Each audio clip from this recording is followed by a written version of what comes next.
Hello friends, दीक्षा इसमें आपका स्वागत है। परीक्षा मंथन के सीरीज में आज का हमारा टॉपिक है विज्ञान प्रौद्योगिकी एवं अंतरिक्ष। यहाँ से 69th बीपीएससी में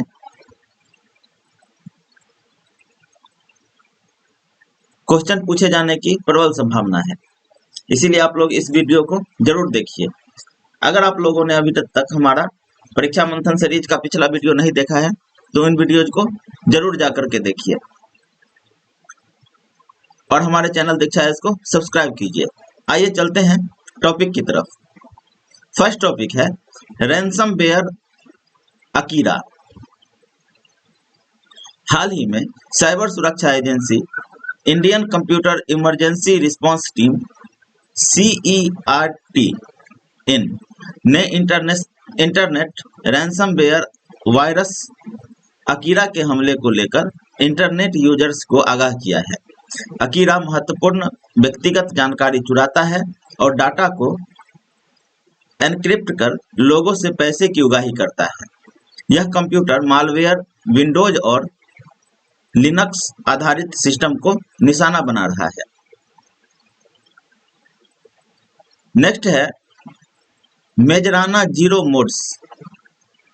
हाल ही में माइक्रोसॉफ्ट के शोधकर्ताओं ने मेजराना जीरो मोड्स, जो एक प्रकार का कण है, के निर्माण में महत्वपूर्ण सफलता की घोषणा की, जिसका क्वांटम कंप्यूटिंग में क्रांति लाने की संभावना है। माइक्रोसॉफ्ट के शोधकर्ताओं ने एक एल्यूमिनियम सुपरकंडक्टर और इंडियम आर्सेनाइड सेमीकंडक्टर से एक टोपोलॉजिकल सुपरकंडक्टर का निर्माण किया। इसके डिवाइस ने माप और अनुकरण सहित एक सख्त प्रोटोकॉल जारी किया, जो मेजराना जीरो मोड की मेजबानी की उच्च संभावना का संकेत देता है। उल्लेखनीय है कि मेजराना जीरो मोड 2 दशकों से अधिक समय से अनुसंधान का विषय रहा है। उनकी अद्वितीय विशेषताओं उन्हें टोपोलॉजिकल क्वांटम कंप्यूटिंग के लिए आशाजनक बनाती है। नेक्स्ट है संयुक्त राष्ट्र में कृत्रिम मेधा पर पहली बैठक। 18 जुलाई 2023 को संयुक्त राष्ट्र सुरक्षा परिषद में आर्टिफिशियल इंटेलिजेंस पर पहली बैठक आयोजित की गई। इस दौरान चीन ने कहा कि तकनीक को भगोड़ा घोड़ा नहीं बनना चाहिए। वहीं संयुक्त राज्य अमेरिका ने लोगों को सेंसर करने या उनका दमन करने के लिए इसके इस्तेमाल के खिलाफ चेतावनी दी। ब्रिटेन के फॉरेन सेक्रेटरी जेम्स क्लेवली ने कहा कि AI तकनीक मानव जीवन के हर पहलू को मौलिक रूप से बदल देगा। AI तकनीक जलवायु परिवर्तन से निपटने और अर्थव्यवस्थाओं को बढ़ावा देने में मदद कर रहा है, लेकिन इसके दुष्परिणाम भी है। AI तकनीक कोई सीमा नहीं जानता है। यह टेक्नोलॉजी दुष्प्रचार को बढ़ावा देती है और हथियारों की तलाश में राज्य और गैर राज्य दोनों को मदद कर सकती है। नेक्स्ट है चंद्रयान 3। 14 जुलाई 2023 को भारतीय अंतरिक्ष अनुसंधान संगठन इसरो ने LVM-3M4 रॉकेट के जरिए श्रीहरिकोटा के सतीश धवन अंतरिक्ष केंद्र SDSC से चंद्रयान 3 को लॉन्च किया, जिसका कुल वजन लगभग 3900 किलोग्राम था। विदित हो कि 2008 में चंद्रयान 1 और 2019 में चंद्रयान 2 मिशन के बाद यह मिशन चंद्रयान 3 भारत का तीसरा चंद्र अन्वेषण मिशन है। चंद्रयान 3 मिशन का प्राथमिक उद्देश्य चंद्रमा की सतह पर सॉफ्ट लैंडिंग करना है, जिसे चंद्रयान 2 मिशन में प्राप्त नहीं किया गया था। इस मिशन में एक लैंडर, रोवर और प्रणोदय मॉड्यूल शामिल है, जो संचार रिले उपग्रह के रूप में काम करेगा। चंद्रयान 3 के लैंडर का नाम विक्रम, रोवर पेलोड का नाम प्रज्ञान है, जो चंद्रयान 2 मिशन के समान ही है। यह 23 अगस्त 2023 को चंद्रमा के सतह पर लैंडिंग करेगा। इसमें लगा प्रणोदन मॉड्यूल लैंडर और रोवर कॉन्फ़िगरेशन को 100 किलोमीटर चंद्र कक्षा में ले जाएगा। एक बार चंद्र की कक्षा में पहुंचने के बाद लैंडर और रोवर प्रणोदन मॉड्यूल से अलग हो जाएंगे और चंद्रमा की सतह पर सॉफ्ट लैंडिंग करेंगे। इसके बाद लैंडर और रोवर चांद की सतह पर वैज्ञानिक प्रयोग करेंगे।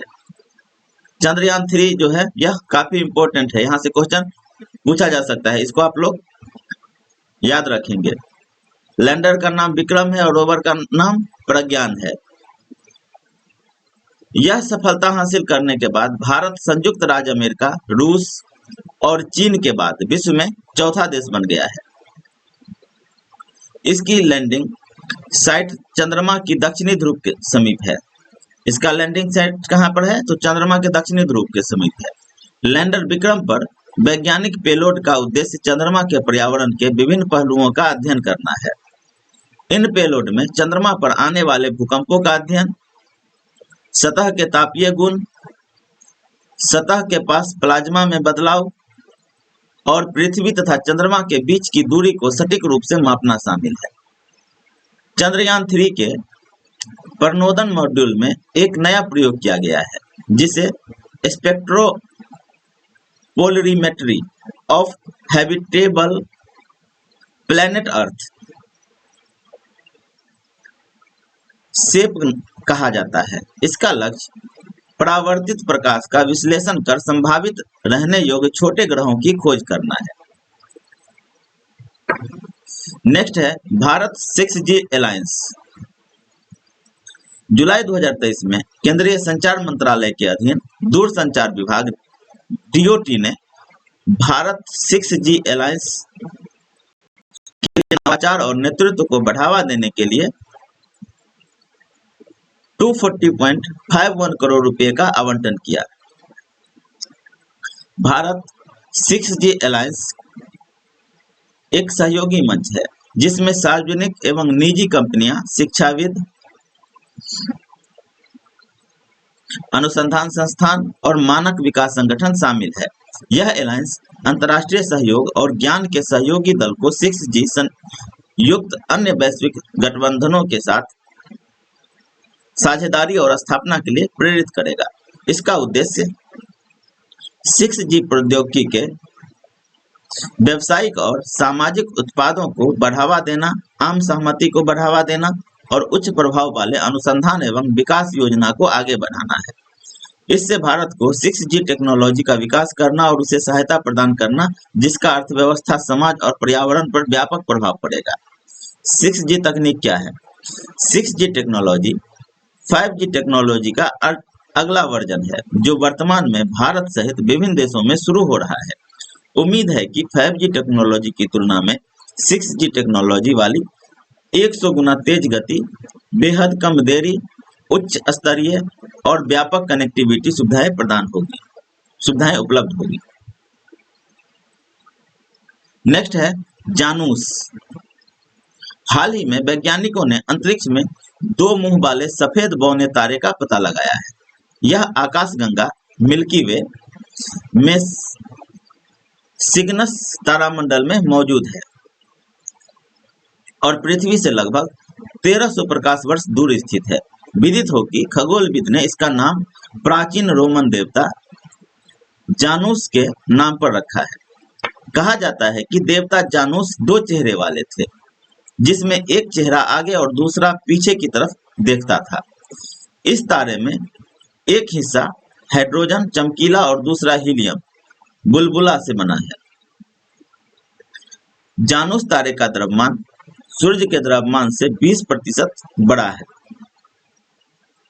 यह पृथ्वी के आधे व्यास वाले एक वस्तु में संपीड़ित है। वैज्ञानिकों के मुताबिक हर 15 मिनट में अपनी धुरी पर बहुत तेजी से घूमता है।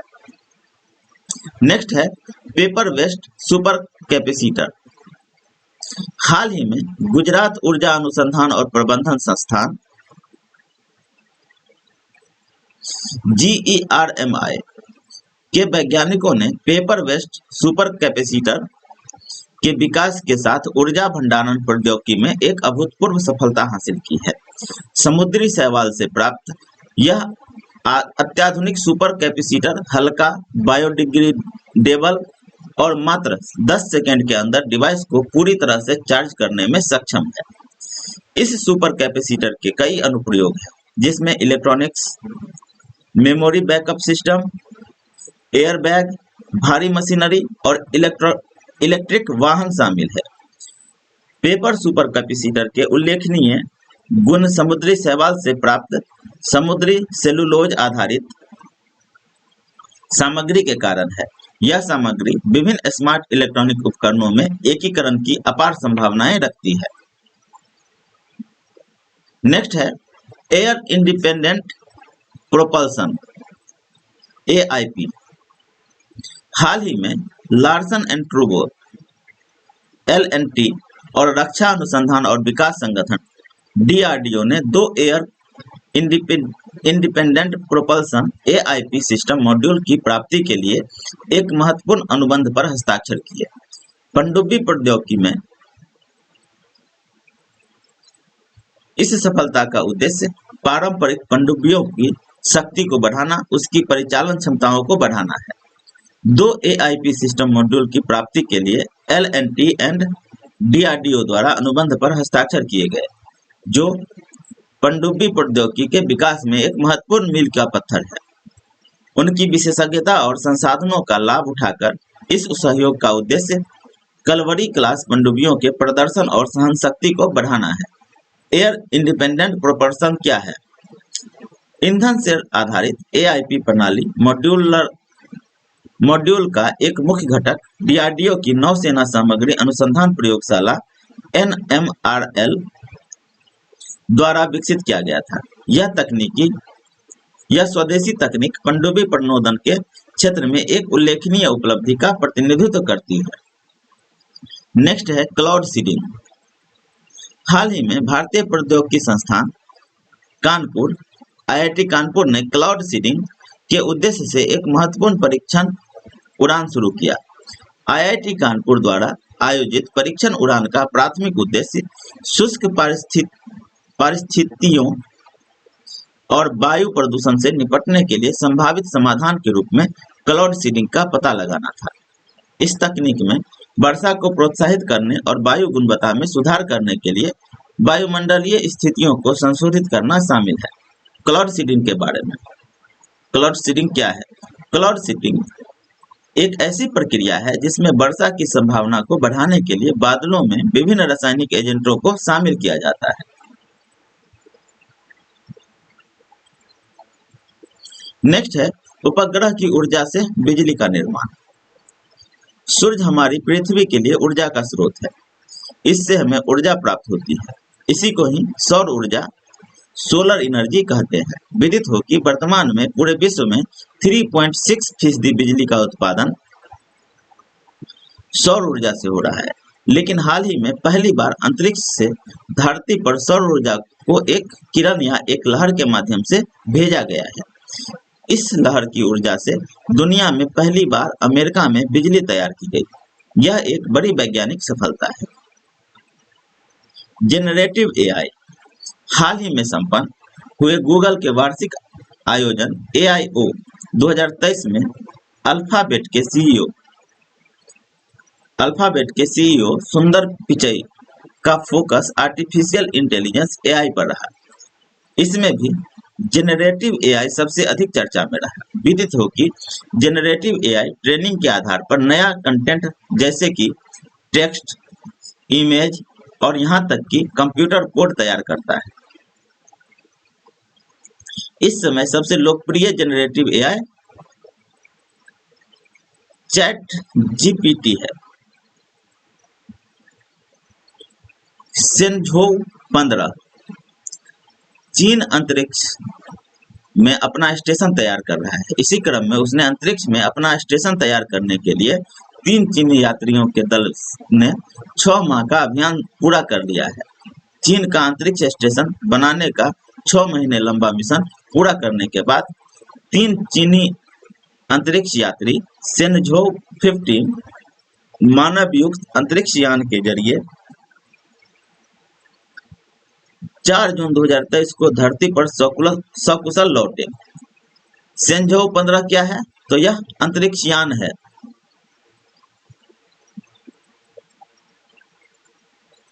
जो कि चीन के द्वारा अंतरिक्ष में अंतरिक्ष स्टेशन तैयार करने के लिए भेजा गया था। ये अंतरिक्ष यात्री मिशन कमांडर फोई जुनलोंग डेंग, ये अंतरिक्ष यात्री कौन कौन से हैं? फेई जुनलोंग, डेंग क्विंगमिंग थे। इन्हें मंगोलिया स्वायत्त क्षेत्र स्थित डोंगफेंग 0 और झांगलू लैंडिंग साइट पर उतारा गया। इस तरह से सेंझोउ 15 मानव युक्त मिशन सफल रहा। नेक्स्ट है न्यूरालिंक चिप। हाल ही में एलन मस्क की ब्रेन चिप फर्म न्यूरालिंक को मनुष्य पर अपना पहला परीक्षण करने के लिए US food and drug administration FDA से मंजूरी मिल गई। न्यूरालिंक इम्प्लांट कंपनी दिमाग को कंप्यूटर से जोड़कर लोगों की दृष्टि और गतिशीलता बहाल करने में मदद करना चाहती है। न्यूरालिंक पक्षपात और अंधापन जैसी स्थितियों के इलाज के लिए और कुछ विकलांग लोगों को कंप्यूटर और मोबाइल प्रौद्योगिकी का उपयोग करने में मदद करने के लिए अपने माइक्रोचिप्स का उपयोग करने की उम्मीद करता है। विदित हो कि न्यूरालिंक चिप्स का बंदरों में परीक्षण किया गया है जो सफल रहा। इस चिप को मस्तिष्क में उत्पन्न संकेतों की व्याख्या करने और ब्लूटूथ के माध्यम से उपकरणों को सूचना रिले करने के लिए डिजाइन किया गया है।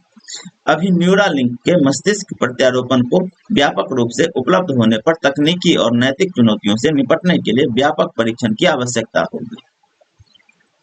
नेक्स्ट है हेवन 1।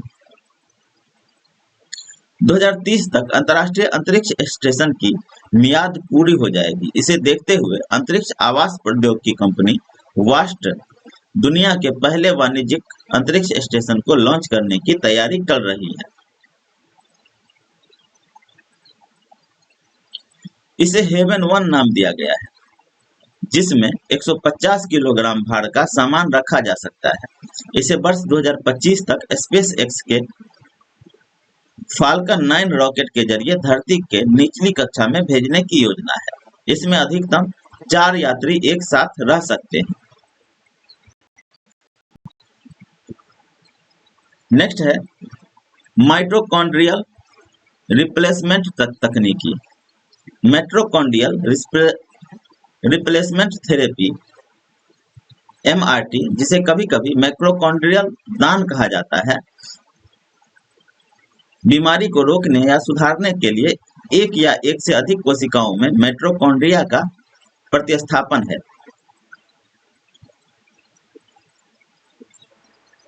MRT इन विंडो निषेचन के एक विशेष रूप में उत्पन्न हुआ है जिसमें भविष्य के बच्चे के कुछ या सभी माइटोकॉन्ड्रियल DNA mtDNA तीसरे पक्ष में आते हैं। इस तकनीक का उपयोग उन मामलों में किया जाता है जब माताओं में माइटोकॉन्ड्रियल रोगों के जीन होते हैं। इस चिकित्सा को यूनाइटेड किंगडम में उपयोग के लिए मंजूरी दी गई है। उसे आजकल त्रि-अभिभावक संतान कहा जा रहा है। इसमें अमूमन एक पुरुष और 2 महिलाओं का इस्तेमाल होता है। माइटोकॉन्ड्रियल रिप्लेसमेंट थेरेपी के रूप में जानी जाने वाली इस प्रजनन तकनीक को वर्ष 2015 में कानूनी मान्यता देने वाला ब्रिटेन पहला देश है तथा वर्ष 2022 में ऑस्ट्रेलिया इस तकनीक को मंजूरी देने वाला दूसरा देश है। माइटोकॉन्ड्रियल रिप्लेसमेंट थेरेपी का उपयोग मां से बच्चों में माइटोकॉन्ड्रियल रोगों के संचरण को रोकने के लिए किया गया है। नेक्स्ट है सुपर अर्थ। मई 2023 में नासा के टेस ट्रांजिटिंग एक्सोप्लैनेट सर्वे सैटेलाइट अंतरिक्ष यान ने 2 ग्रह TOI 209 2095b और TOI 2095c की खोज की। टेस ने सबसे पहले TOI 2095 की तस्वीरों को कैद किया था। इसमें यह पाया गया कि यह हमारे सूरज से ठंडा है, लेकिन यहाँ भी रेडिएशन और एक्सरे तरंगें काफी मात्रा में निकल रही है। वहीं यह ब्रह्मांड के सबसे बड़े तारे के परिवार में से एक है। इसकी परिक्रमण 2 ग्रह कर रहे हैं, जिसका तारा सूर्य से ठंडा है। यही कारण है कि यहाँ जीवन के पनपने की संभावना है। यह धरती से 137 प्रकाश वर्ष दूर है। यह दोनों ग्रह अपने तारे से इतनी दूरी पर है कि उन पर जीवन की संभावना है। हमारी धरती से बड़े और वजन में ज्यादा होने के कारण इन्हें सुपर अर्थ नाम दिया गया है। नेक्स्ट है राष्ट्रीय क्वांटम मिशन।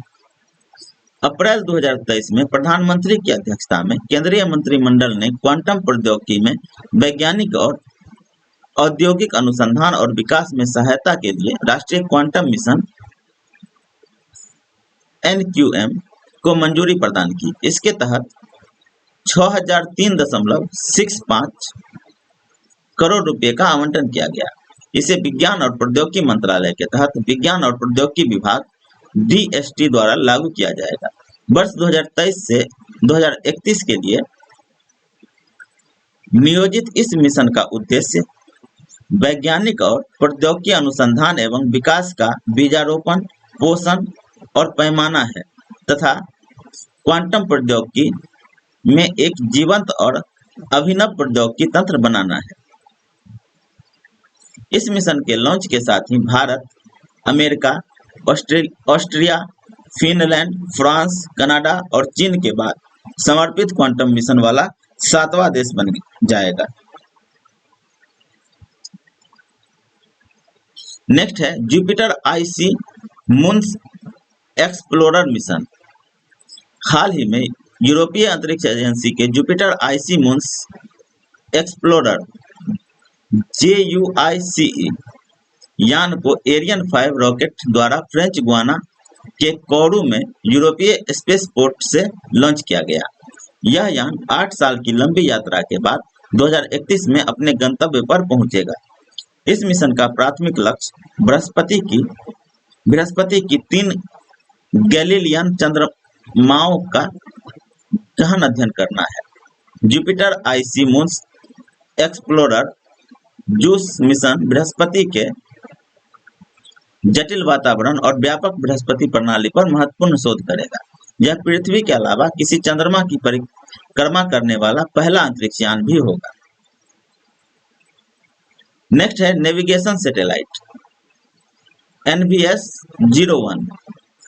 29 मई 2023 को इसरो ने श्रीहरिकोटा से GSLV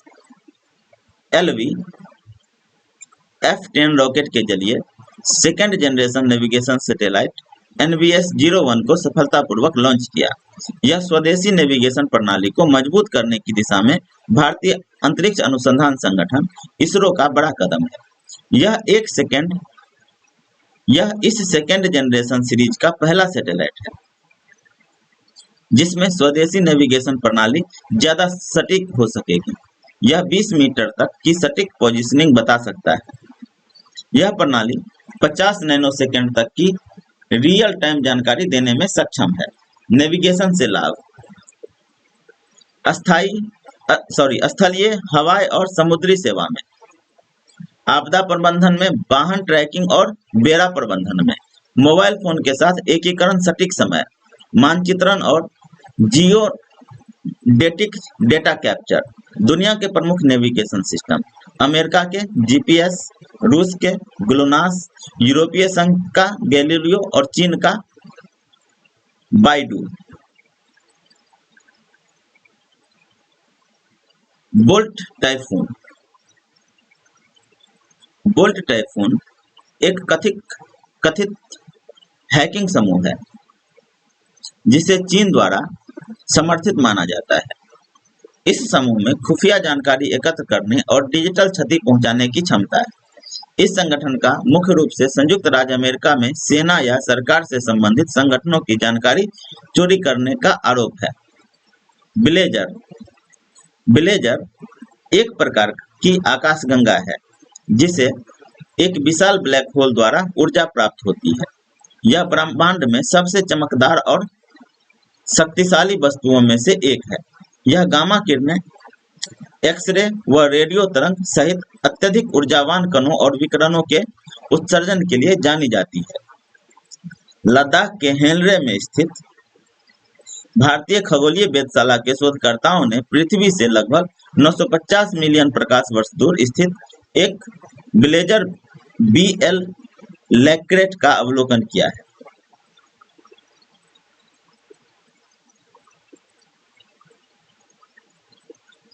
नेक्स्ट है दाम मालवेयर।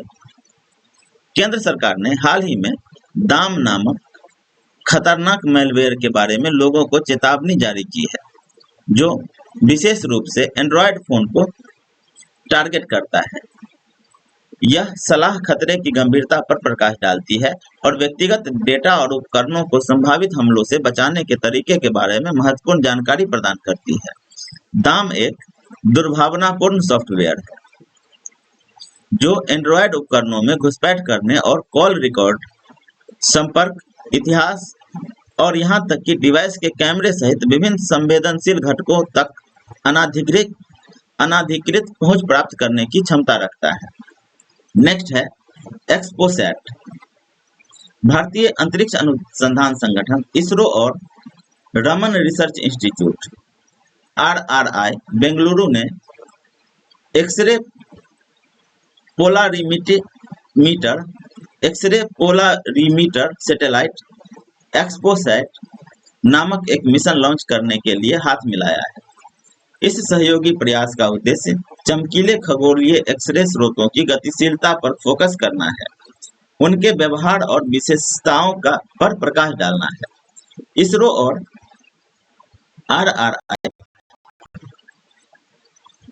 के बीच सहयोग एक्सरे पोलारीमीटर सैटेलाइट एक्सपोसैट के निर्माण पर केंद्रित है। इस उपग्रह को इस वर्ष के अंत में लॉन्च किया जाएगा और इसका मिशन चरम स्थितियों में मौजूद चमकीले खगोलीय एक्सरे स्रोतों की विभिन्न गतिकी का अध्ययन करना है। नेक्स्ट है एंडो एटमॉस्फेरिक इंटरसेप्टर मिसाइल।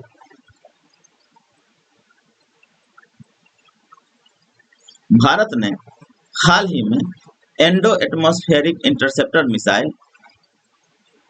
का परीक्षण किया।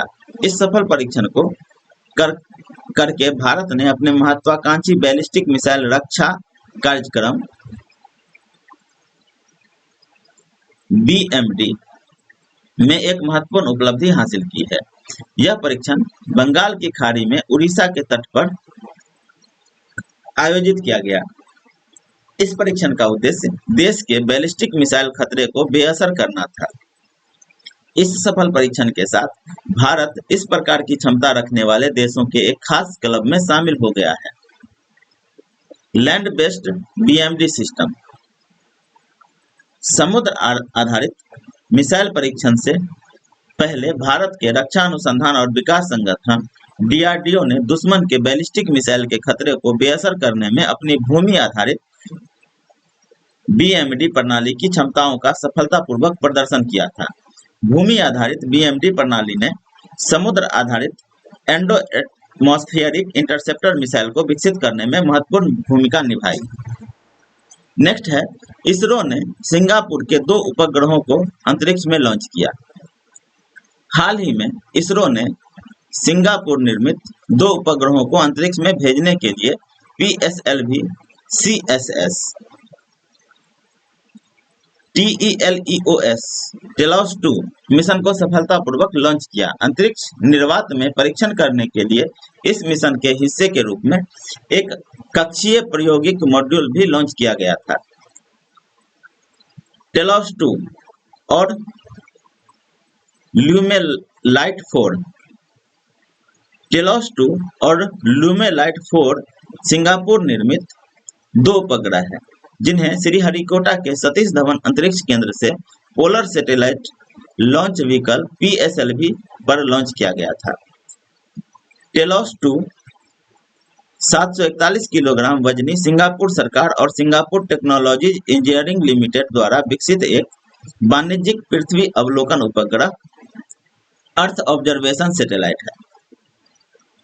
दूसरी ओर ल्यूमेलाइट 4 सिंगापुर वेस्ट एसटी इंजीनियरिंग जियो इनसाइट प्राइवेट लिमिटेड द्वारा विकसित एक छोटा 16 किलोग्राम का उपग्रह है, जिसका उद्देश्य समुद्री सुरक्षा को बढ़ाना है।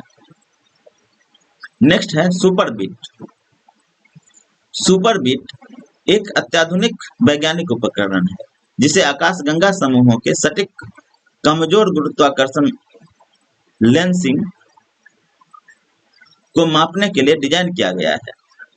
डरहम विश्वविद्यालय, टोरंटो विश्वविद्यालय, प्रिंसटन विश्वविद्यालय और नासा की संयुक्त परियोजनाओं के रूप में सुपरबिट का उद्देश्य आकाशगंगा समूहों में डार्क मैटर की उपस्थिति और मात्रा के साथ साथ ब्रह्मांड की बड़े पैमाने की संरचना का पता लगाना है। निगालू ग्रहण 20 अप्रैल 2023 को निगालू ग्रहण देखा गया था। यह एक दुर्लभ संकर सूर्य ग्रहण है जो पृथ्वी के सतह की वक्रता एवं वलयाकार सूर्य ग्रहण से पूर्ण ग्रहण में परिवर्तन के कारण होता है। यह इससे पूर्व 2013 में देखा गया था और अगली बार वर्ष 2031 में दिखाई देगा। नेक्स्ट है राष्ट्रीय क्वांटम मिशन। भारत के केंद्रीय मंत्रिमंडल ने हाल ही में राष्ट्रीय क्वांटम मिशन को मंजूरी दी है, जो क्वांटम प्रौद्योगिकियों की शक्ति का उपयोग करने के उद्देश्य से एक महत्वपूर्ण पहल है। 6003 करोड़ रुपए के बजट और 8 साल की अपेक्षित अवधि के साथ मिशन क्वांटम कंप्यूटिंग, क्वांटम संचार और क्वांटम सेंसिंग की क्षमता को अनलॉक करना चाहता है। राष्ट्रीय क्वांटम मिशन एक बहुआयामी प्रयास है जिसमें 4 कार्यक्षेत्र शामिल है। पहले 3 कार्यक्षेत्र क्रमशः क्वांटम कंप्यूटिंग, क्वांटम संचार और क्वांटम सेंसिंग पर ध्यान केंद्रित करते हैं। इन क्षेत्रों में अति सुरक्षित सैन्य संचार से लेकर अत्यधिक सटीक एमआरआई मशीनों तक विभिन्न अनुप्रयोगों में अपार संभावनाएं हैं। इस मिशन का उद्देश्य नई सामग्रियों और उपकरणों को विकसित करना है जो इन मुख्य कार्यक्रमों का समर्थन करेंगे। इस समग्र दृष्टिकोण क्वांटम प्रौद्योगिकियों में प्रगति की सुविधा प्रदान करेगा और भारत को इस क्षेत्र में एक वैश्विक नेता के रूप में स्थापित करेगा। राष्ट्रीय क्वांटम मिशन का महत्व। राष्ट्रीय क्वांटम मिशन भारत के लिए एक महत्वपूर्ण मील का पत्थर है, क्योंकि यह देश के उन चुनिंदा देशों में रखता है जिसके पास क्वांटम कंप्यूटिंग, संचार और संवेदन से संबंधित अग्रणी प्रौद्योगिकियां हैं। वर्तमान में America, Austria, Finland, France, Canada और चीन ही ऐसे देश हैं जिसके पास समर्पित क्वांटम मिशन है। हालांकि इन देशों के विपरीत, जो मुख्य रूप से अनुसंधान और विकास के चरण में है, भारत का लक्ष्य निरंतर वित्त पोषण के माध्यम से अनुसंधान संस्थानों और उद्योग से विशेषज्ञता को जोड़कर इसमें बराबर होना है। नेक्स्ट है जूस मिशन। हाल ही में यूरोपीय अंतरिक्ष एजेंसी ने बृहस्पति और उसके बर्फी से चंद्रमाओं अर्थात ग्रेनीमेड, कैलिस्टो तथा यूरोपा की जानकारी प्राप्त करने के लिए Jupiter IC moons explorer juice mission की शुरुआत की है। जूस के विज्ञान लक्ष्यों का प्राथमिक फोकस बृहस्पति प्रणाली है, जिसमें ग्रहीय पिंड और संभावित निवास स्थान के रूप में नीमेड पर विशेष जोर दिया गया है। ग्रेनीमेड के लिए मिशन के उद्देश्यों में समुद्र की परतों का लक्षण वर्णन है और उपसतह जलाशयों का पता लगाना, स्थलाकृतिक, भूगर्भीय और सतह की संरचनागत मानचित्रण, बर्फीली परतों के भौतिक गुणों का अध्ययन करना, आंतरिक द्रव्यमान वितरण, गतिशीलता और विकास की विशेषज्ञता शामिल है। स्टारशिप। हाल ही में स्पेस एक्स ने मानव रहित परीक्षण मिशन के तहत सुपर हैवी रॉकेट से स्टारशिप क्रूज वेसल लॉन्च किया।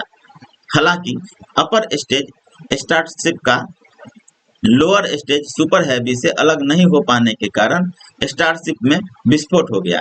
स्पेस एक्स एलन मस्क द्वारा वर्ष 2002 में स्थापित एक निजी कंपनी है।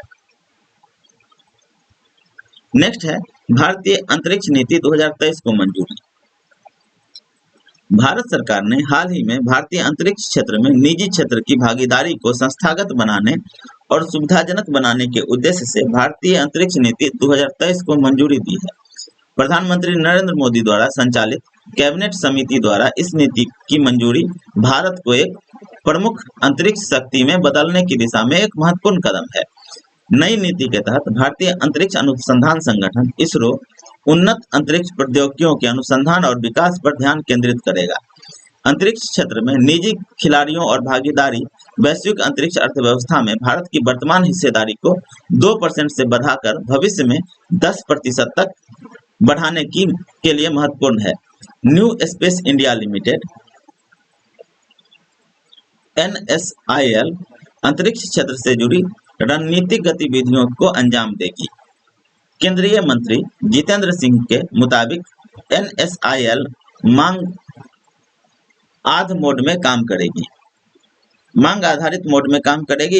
इसका मतलब है कि निजी खिलाड़ियों के पास रॉकेट, उपग्रह लॉन्च, वाहन, डेटा संग्रह और प्रसार सहित एंड टू एंड अंतरिक्ष गतिविधियों तक पहुंच होगी।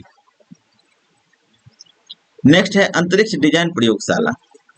भारतीय राष्ट्रीय अंतरिक्ष संवर्धन और प्राधिकरण केंद्र इन स्पेस द्वारा हाल ही में अहमदाबाद में स्पेस सिस्टम डिजाइन लैब का उद्घाटन किया गया। स्पेस सिस्टम डिजाइन लैब का उद्देश्य अंतरिक्ष स्टार्टअप को अपने नवीन विचारों को अधिक तेजी से लागू करने योग्य मॉडल में बदलने और अनुसंधान और विकास लागत को कम करने में मदद करना है। फोकस और उद्देश्य। इन स्पेस डिजाइन लैब का मुख्य फोकस अंतरिक्ष क्षेत्र में है। स्टार्टअप्स को कम से कम पुनरावृत्तियों के साथ प्रोटोटाइप बनाने में सक्षम बनाना है। इस प्रकार स्टार्टअप्स के लिए टर्न अराउंड समय और अनुसंधान और विकास लागत को काफी कम करना है। बदले में यह गैर सरकारी संस्थानों को अत्याधुनिक अंतरिक्ष प्रौद्योगिकियों के विकास में महत्वपूर्ण भूमिका निभाने में मदद करेगा। नेक्स्ट है पहला अंतरिक्ष क्वांटम कम्युनिकेशन कॉम्प्लेक्स कॉन्क्लेव। पहला अंतरराष्ट्रीय क्वांटम कम्युनिकेशन कॉन्क्लेव दूरसंचार विभाग ने 27-28 मार्च 2023 को विज्ञान भवन नई दिल्ली में प्रथम अंतरराष्ट्रीय क्वांटम संचार सम्मेलन इंटरनेशनल क्वांटम कम्युनिकेशन कॉन्क्लेव आयोजन किया। इस कॉन्क्लेव का आयोजन दूरसंचार मानक विकास सोसाइटी इंडिया TSDSI और IEEE communication society Delhi chapter के सहयोग से किया गया था। इस कॉन्क्लेव का उद्देश्य क्वांटम संचार प्रौद्योगिकियों में नवीनतम प्रगति के बारे में जानने का एक उत्कृष्ट अवसर प्रदान करना था। वन वेब इंडिया 2 मिशन 25 मार्च 2023 को भारतीय अंतरिक्ष अनुसंधान संगठन इसरो और new space India limited NSIL ने सफलतापूर्वक one web India 2 mission launch किया, जो अंतरिक्ष कनेक्टिविटी में एक महत्वपूर्ण उपलब्धि है। इस मिशन का प्राथमिक उद्देश्य 87.4 डिग्री के झुकाव के साथ 450 किलोमीटर की गोलाकार कक्षा में 36 उपग्रहों को तैनात करना था, जिसे LVM-3 रॉकेट का उपयोग करके पूरा किया गया। नेक्स्ट है इंटरनेशनल लिक्विड मिरर टेलीस्कोप। हाल ही में भारत ने उत्तराखंड के देव स्थल में सबसे बड़े अंतर्राष्ट्रीय लिक्विड मिरर टेलीस्कोप ILMT का उद्घाटन किया।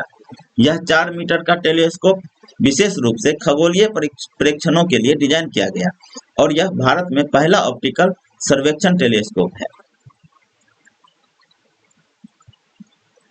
वेधशाला गहरे आकाशीय आकाश का पता लगाएगी। क्षुद्रग्रहों से लेकर सुपरनोवा और अंतरिक्ष मलबे तक की वस्तुओं का वर्गीकरण करेगी। ILMT में तरल पारे की एक पतली परत से बना 4 मीटर व्यास का घूमने वाला दर्पण है, जो अत्यधिक परावर्तक और प्रत्येक रात ऊपर से गुजरने वाली आकाश की पट्टी का सर्वेक्षण करने के लिए डिजाइन किया गया है। नेक्स्ट है यूविका। भारतीय अंतरिक्ष अनुसंधान संगठन इसरो ने छात्रों को विज्ञान, प्रौद्योगिकी, इंजीनियरिंग और गणित STEM में कैरियर बनाने और अंतरिक्ष विज्ञान के लिए एक जुनून विकसित करने के लिए प्रोत्साहित करने के लिए युवा विज्ञानी कार्यक्रम युविका शुरू किया है। इस कार्यक्रम के माध्यम से इसरो का उद्देश्य उन प्रतिभाशाली छात्रों की पहचान करना और उनका पोषण करना है, जिनकी विज्ञान और प्रौद्योगिकी में गहरी रुचि है, और उन्हें भविष्य के अंतरिक्ष वैज्ञानिक बनाने के लिए प्रेरित करता है। निसार मिशन नासा और इसरो के बीच एक सहयोगी परियोजना है, जिसका उद्देश्य दोहरी आवृत्ति सिंथेटिक एपर्चर रडार से लैस पृथ्वी अवलोकन उपग्रह का निर्माण और लॉन्च करना है। विशेष रूप से उपग्रह नासा मिशन में लॉन्च किए जाने वाले अब तक के सबसे उन्नत रडार सिस्टम को वहन करता है। इसमें अपने प्रकार का सबसे बड़ा रडार एंटीना भी है। यह उपग्रह अपनी तरह का पहला होगा और इसका उपयोग अंटार्कटिक क्रायोस्फीयर जैसी पृथ्वी पर प्राकृतिक घटनाओं को दूर से देखने के लिए किया जाएगा। लगभग 1.5 बिलियन अमेरिकी डॉलर की कुल लागत के साथ निसार सबसे महंगा पृथ्वी इमेजिंग उपग्रह होगा। यह मिशन पृथ्वी की सतह पर ऊंचाई का नक्शा बनाएगा। यह मुख्य रूप से बर्फ के द्रव्यमान पर केंद्रित होगा। महीने में 4 से 6 बार मैपिंग की जाएगी। मैपिंग का रिजोल्यूशन 5 मीटर से 10 मीटर की सीमा में होगा। इसके साथ ही मिशन बर्फ की चादर गिरने, भूस्खलन आदि के बारे में ब्यौरा देगी। नेक्स्ट है MRSAM। 7 मार्च 2023 को भारतीय नौसेना ने INS विशाखापट्टनम एक फ्रंटलाइन युद्धपोत से मध्यम दूरी की सतह से हवा में मार करने वाली missile MRSAM medium range surface to air missile का सफल परीक्षण किया। MRSAM को रक्षा अनुसंधान और विकास संगठन DRDO द्वारा विकसित किया गया है। इस मिशन का उत्पादन भारत डायनेमिक्स लिमिटेड BDL में किया गया था। MRSAM तकनीक भारत के स्वदेशी रक्षा उद्योग के लिए एक महत्वपूर्ण मील का पत्थर है और इससे रक्षा प्रौद्योगिकी में भारत की आत्मनिर्भरता बढ़ाने की उम्मीद है।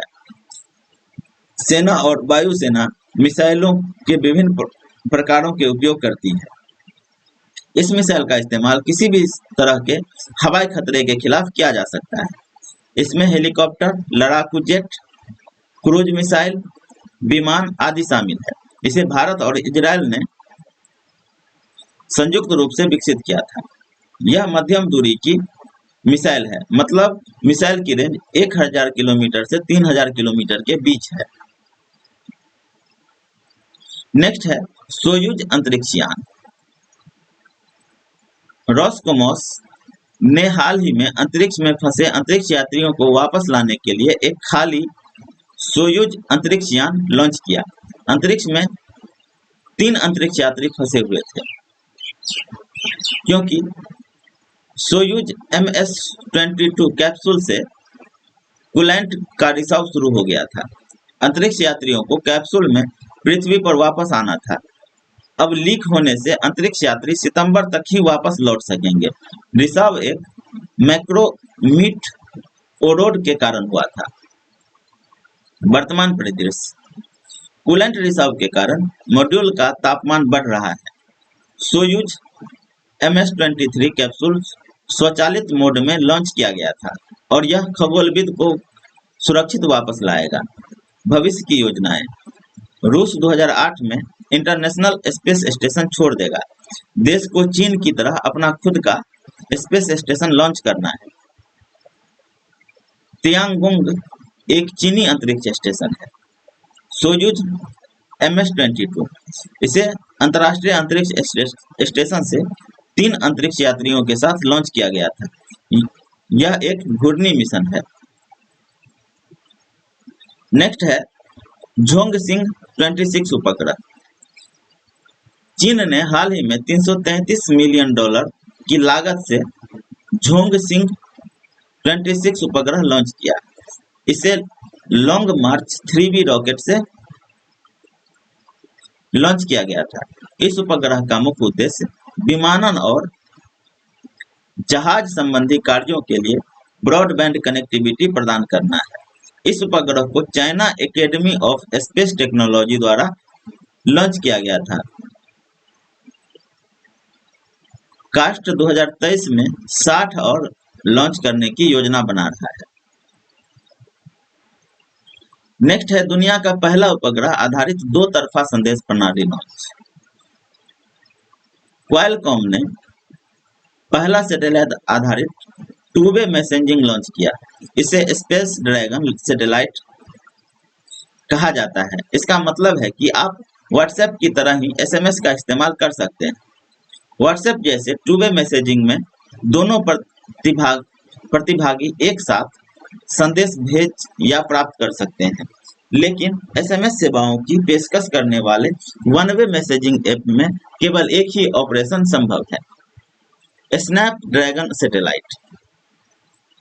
इसे CES 2023 में लॉन्च किया गया था। यह 5G मोडेम RF सिस्टम द्वारा संचालित है। यह 5G नॉन टेरेस्ट्रियल नेटवर्क को सपोर्ट कर सकता है। नेक्स्ट है इरिडियम उपग्रह तारामंडल द्वारा समर्थित। 2-वे मैसेजिंग सिस्टम इरिडियम उपग्रह समूह द्वारा समर्थित है। इरिडियम तारामंडल को अमेरिका में इरिडियम संचार आधारित द्वारा लॉन्च किया गया था। इन उपग्रहों का मुख्य उद्देश्य L बैंड डेटा प्रदान करना है, ज्यादातर वॉइस डेटा, और सैटेलाइट फोन में इसका व्यापक रूप से उपयोग किया जा रहा है। बृहस्पति बना सबसे अधिक चंद्रमाओं वाला ग्रह। बृहस्पति सूर्य के परिवार का सबसे बड़ा ग्रह है। पहले वैज्ञानिकों का मानना था कि शनि के चंद्रमाओं की संख्या सबसे अधिक है। शनि के चारों ओर अब तक 82 चंद्रमा खोजे जा चुके हैं। दूसरी ओर यह माना जाता था कि बृहस्पति के 80 चंद्रमा थे। हालांकि नवीनतम खोज से पता चला है कि बृहस्पति के 12 और चंद्रमा हैं। इसके साथ ही बृहस्पति के चंद्रमाओं की संख्या बढ़कर 92 हो गई है। अब बृहस्पति के चंद्रमाओं की संख्या सबसे अधिक हो गई है। नेक्स्ट है इंटरनेट डाटा उपयोग रिपोर्ट। फरवरी 2023 में जारी नोकिया वार्षिक mobile broadband India traffic index report भारतीय हर महीने 19.5 गीगाबाइट डेटा उपयोग करने लगे। यह 3 MB के करीब 6600 गाने हर महीने सुनने के बराबर है। मोबाइल ट्रैफिक डाटा भी वर्ष 2018 के 4.5 एक्साबाइट के मुकाबले 2022 में 14.4 एक्साबाइट प्रतिमाह पहुंच गया है, यानी इससे 5 साल में 3.2 गुना वृद्धि हुई है। विदित हो कि वर्ष 2018 में यूजर्स 9.7 GB डेटा हर महीने उपयोग कर रहे थे। इस लिहाज से 5 साल में 19% की सालाना दर से वृद्धि हुई है। 2027 तक भारतीय और अमेरिकी लगभग बराबर 46 GB डेटा का मासिक उपयोग कर रहे होंगे। यह आंकड़ा ब्रिटेन, चीन, दक्षिण कोरिया और जर्मनी के मुकाबले 10 से 30 GB तक अधिक होगा। नेक्स्ट है ICET। फरवरी 2023 में भारत और अमेरिका ने critical and emerging technology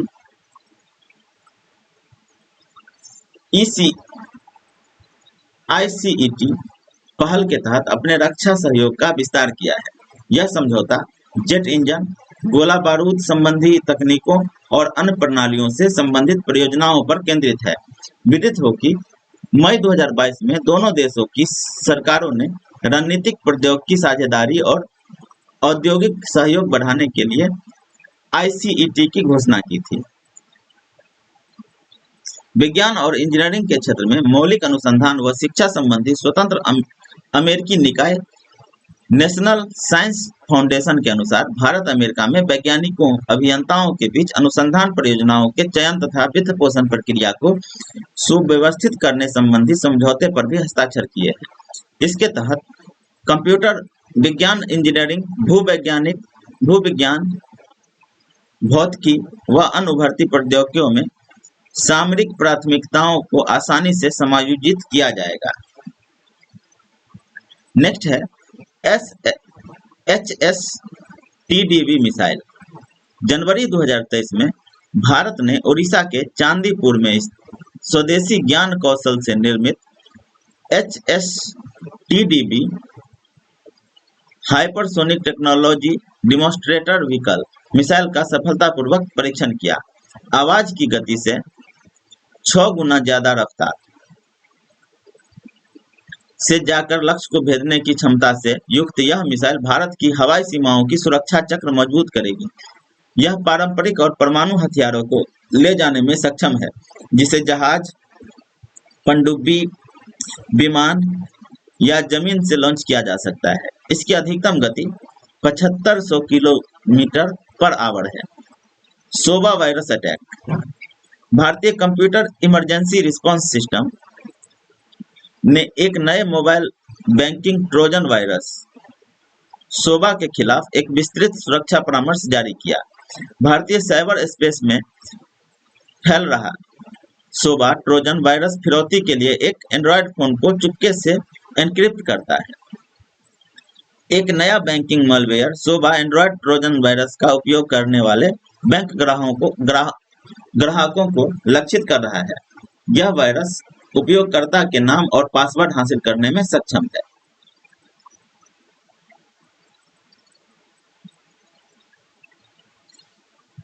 AV gas 100 LL।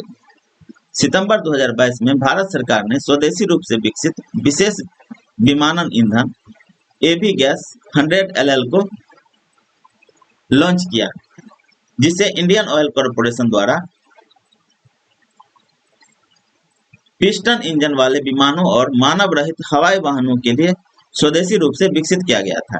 इसका उपयोग स्पार्क इग्निशन पिस्टन इंजन वाले विमानों को ऊर्जा देने के लिए किया जाता है। इसमें वायु ईंधन मिश्रण की दहन प्रक्रिया एक स्पार्क प्लग से एक चिंगारी से प्रज्वलित होती है। एवी गैस या एविएशन गैसोलीन एक विमान ईंधन है जो विमान में स्पार्क इग्निटेड दहन इंजनों को शक्ति प्रदान करता है। नेक्स्ट है chat GPT, artificial intelligence research form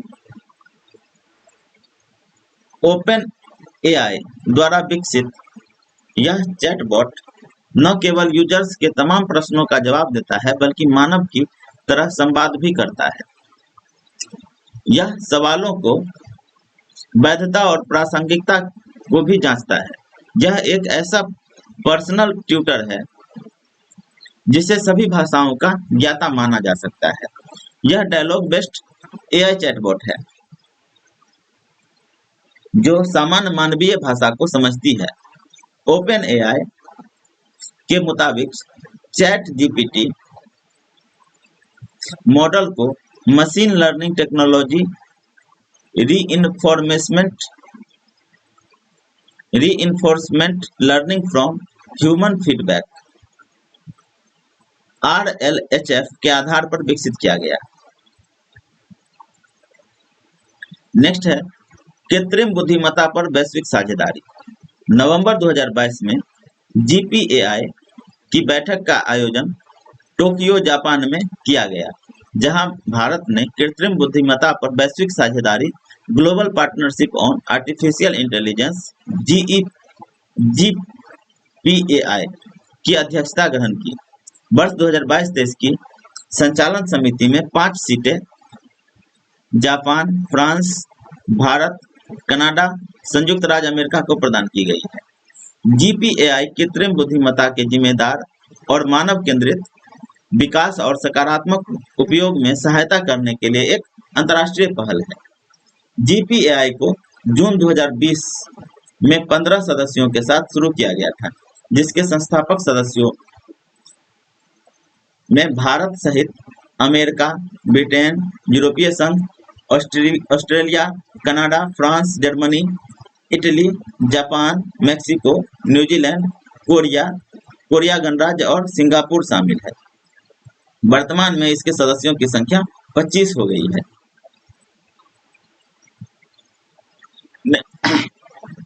next है नैनो मटेरियल्स। नैनो मटेरियल्स या कार्बन डॉट्स CD जैसी आधुनिक तकनीक का उपयोग जल प्रदूषण जैसे पर्यावरणीय मुद्दों के समाधान में मदद कर सकता है। शहरी विकास में जल निकायों में हानिकारक और जहरीले प्रदूषकों की शुरुआत के परिणामस्वरूप जलीय पर्यावरण की आधुनिक समाज की अखंडता को नष्ट कर दिया है। नैनो टेक्नोलॉजी भौतिक घटनाओं का अध्ययन करने और 1 से 100 नैनोमीटर तक भौतिक आकार सीमा में नई सामग्री और उपकरणों की संरचना विकसित करने के लिए तकनीकी का उपयोग तथा विकास है। नैनो टेक्नोलॉजी हमारे जीवन के लगभग सभी क्षेत्रों को प्रभावित करती है, जिसमें विनिर्माण, इलेक्ट्रॉनिक्स, कंप्यूटर और सूचना प्रौद्योगिकी, चिकित्सा, पर्यावरण और ऊर्जा भंडारण, रासायनिक और जैविक प्रौद्योगिकियां और कृषि शामिल है। नेक्स्ट है ई सिम। फोन निर्माता कंपनी एप्पल के अनुसार आईफोन 14 अमेरिका में पूरी तरह से ई सिम पर आधारित है। इसमें भौतिक सिम का प्रयोग नहीं किया जा रहा है। हालांकि अन्य देशों के आईफोन में अभी भी भौतिक सिम का प्रयोग जारी रहेगा। ई सिम एक प्रकार का एम्बेडेड सिम है। वस्तुतः इसका हार्डवेयर किसी नियमित सिम कार्ड चिप की तरह ही होता है, किंतु यह किसी स्मार्टफोन या स्मार्ट वॉच के मदरबोर्ड का अस्थायी रूप से अंतर्निहित भाग होता है। नेक्स्ट है 5G तकनीकी। 1 अक्टूबर 2022 को प्रधानमंत्री नरेंद्र मोदी ने एक तकनीकी युग की शुरुआत करते हुए 5G सेवाओं का शुभारंभ किया। 2G, 3G, 4G की शुरुआत के समय भारत टेक्नोलॉजी के लिए दूसरे देशों पर निर्भर रहा, लेकिन 5G के साथ भारत में नया इतिहास रच दिया है और 5G के साथ भारत पहली बार टेलीकॉम टेक्नोलॉजी में ग्लोबल स्टैंडर्ड तय कर रहा है। 5G संचार क्रांति की 5वीं पीढ़ी को संबोधित करता है तथा यह LTE long term evolution mobile broadband network में नवीनतम अपग्रेड है। आदर्श रूप में 5G नेटवर्क की गति डाउनलोडिंग के लिए 20 गीगाबाइट प्रति सेकंड और अपलोडिंग के लिए 10 गीगाबाइट प्रति सेकंड की अधिकतम डेटा दर होनी चाहिए, परंतु व्यवहारिक रूप से यह 100 मेगावाट प्रति सेकंड की डाउनलोडिंग स्पीड और 50 Mbps की अपलोडिंग स्पीड तक ही होगी। हालांकि यह गति ही बहुत अधिक है, क्योंकि इस समय प्रयुक्त 4G LTE आदर्श डेटा रेट्स 300 Mbps डाउनलोडिंग और 150 अपलोडिंग होनी चाहिए। वही व्यवहारिक रूप में 4G LTE के जरिए 40 Mbps डाउनलोडिंग और 25 Mbps अपलोडिंग स्पीड ही मिल पाती है। मिशन गगनयान। मार्च 2023 में भारतीय अंतरिक्ष अनुसंधान संगठन इसरो ने गगनयान मानव मिशन के लिए रेल ट्रैक रॉकेट स्लेज और एपेक्स कवर सेपरेशन पैराशूट का सफलतापूर्वक परीक्षण किया। विदित हो कि निचली कक्षा से गगनयान अंतरिक्ष यात्रियों के जमीन पर लैंडिंग के लिए 1 और 3 मार्च 2023 को चंडीगढ़ में टर्मिनल बैलिस्टिक रिसर्च लैब में इसका परीक्षण किया गया। उल्लेखनीय है कि गगनयान पैराशूट प्रणाली का विकास, विक्रम साराभाई अंतरिक्ष केंद्र तिरुवनंतपुरम और aerial delivery research and development establishment Agra द्वारा संयुक्त रूप से किया गया है। नेक्स्ट है मेगाट्रॉपिक्स 1। मार्च 2023 में भारतीय अंतरिक्ष अनुसंधान संगठन इसरो ने अपना जीवन काल पूरा कर चुके मेगाट्रॉपिक्स 1 MT1 उपग्रह को पृथ्वी की निचली कक्षा में पुनः प्रवेश कराने के चुनौतीपूर्ण अभियान को अंजाम दिया। पृथ्वी के वायुमंडल में प्रवेश कराने के बाद इस उपग्रह को प्रशांत महासागर में गिराया गया। विदित हो कि इसरो और फ्रांसीसी अंतरिक्ष एजेंसी CNEC ने उष्णकटिबंधीय मौसम और जलवायु अध्ययन के लिए 12 अक्टूबर 2011 को संयुक्त रूप से MT1 का प्रक्षेपण किया था। इसका जीवन काल मूल रूप से 3 साल का था, लेकिन यह 2021 तक क्षेत्रीय और वैश्विक जलवायु मॉडल के साथ 1 दशक से अधिक समय तक अहम डेटा सेवाएं उपलब्ध कराता रहा।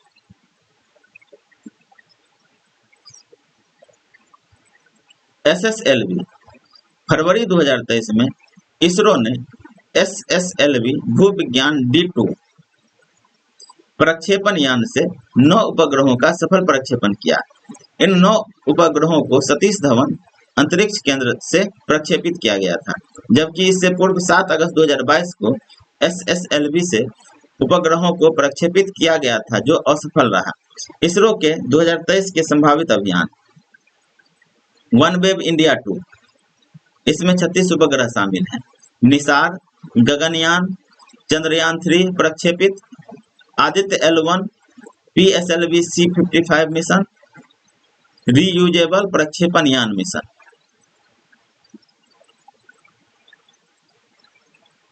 Inflatable aerodynamics डिसेलरेटर।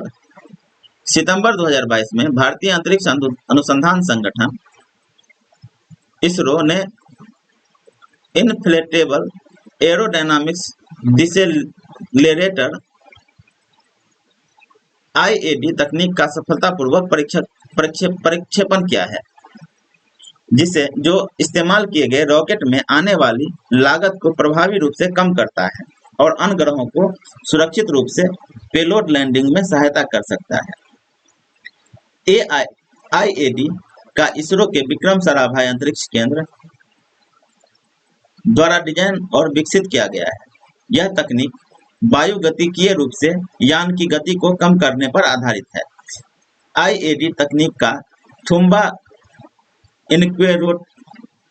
Equatorial rocket launching station से Rohini 300 RS-300 MK2 sounding rocket से सफलतापूर्वक परीक्षण किया गया। नेक्स्ट है भारत का पहला निजी प्रक्षेपण यान विक्रम S। देश की पहली private space company startup Skyroot aerospace का रॉकेट विक्रम S सफलतापूर्वक लॉन्च किया गया। इस मिशन का नाम प्रारंभ रखा गया। विक्रम S रॉकेट ने श्रीहरिकोटा में इसरो के सतीश धवन अंतरिक्ष केंद्र से उड़ान भरी। स्काई रूट एरोस्पेस व्यवसाय से संबंधित भारतीय स्टार्टअप है। विक्रम S रॉकेट एक चरणीय सब ऑर्बिटल प्रक्षेपण यान है, जो 3 पेलोड ले जाएगा। LV-M3 M2 प्रक्षेपण यान। भारतीय अंतरिक्ष अनुसंधान संगठन इसरो के सबसे भारी रॉकेट LV-M3 M2 ने हाल ही में OneWeb के 36 उपग्रहों को कक्षा में सफलतापूर्वक स्थापित किया। LV-M3 M2 mission new space India limited NSIL का पहला समर्पित व्यावसायिक उपग्रह मिशन था। इसे पहले भूतुल्यकाली प्रक्षेपण यान जियोसिंक्रोनस मार्क 3 या GSLV MK3 कहा जाता था। यह 3 चरणों वाला प्रक्षेपण यान है। इसमें क्रायोजेनिक ऊपरी चरण, ठोस रॉकेट बूस्टर और कोर लिक्विड चरण शामिल है। निसार उपग्रह। मार्च 2023 में अमेरिकी वायुसेना ने नासा और इसरो द्वारा संयुक्त रूप से विकसित पृथ्वी अवलोकन उपग्रह निसार भारतीय अंतरिक्ष एजेंसी इसरो को सौंपा। NASA ISRO synthetic aperture radar Nisar का उपयोग इसरो द्वारा कृषि मानचित्रण और भूस्खलन प्रभावित क्षेत्रों सहित विभिन्न उद्देश्यों के लिए किया जाएगा। इस उपग्रह को 2024 में आंध्र प्रदेश के सतीश धवन अंतरिक्ष केंद्र से लॉन्च किए जाने की उम्मीद है। निसार लगभग 40 फुट व्यास वाले ड्रम के आकार के रिफ्लेक्टर एंटीना के साथ रडार डेटा एकत्र करेगा। यह बर्फ की सतहों में 1 इंच के अंश तक परिवर्तन का परीक्षण कर सकेगा। नेक्स्ट है eyes on the solar system. सितंबर 2022 में नासा ने अपने 3D visualisation eye on the solar system tool को अपडेट किया। यह नई और बेहतर प्रणाली अब अंतर्ग्रहीय यात्रा को पहले की तुलना में आसान और अधिक संवेदनात्मक बनाती है। Eyes on the solar system का एक नवीनतम संस्करण आपको समृद्ध इंटरैक्टिव यात्राओं के माध्यम से स्क्रॉल करने की अनुमति देता है। उदाहरण के लिए आप वोयाजन के बृहस्पति, शनि, यूरेनस और नेपच्यून की भव्य यात्रा का आनंद ले सकते हैं। नासा की जेट प्रोपल्सन लेबोरेटरी और कैलटेक में visualisation technology application and development team को यह सिस्टम विकसित करने में 2 साल से अधिक का समय लगा। यह अपडेट बेहतर नियंत्रण, बेहतर नेविगेशन और हमारी अपनी पृथ्वी, सौर मंडल, क्षुद्र ग्रह इत्यादि के बारे में जानने के लिए कई नए अवसर प्रदान करता है। Pillars of creation. नासा के शक्तिशाली जेम्स वेब टेलीस्कोप द्वारा हाल ही में पिलर्स ऑफ क्रिएशन को कैप्चर किया गया।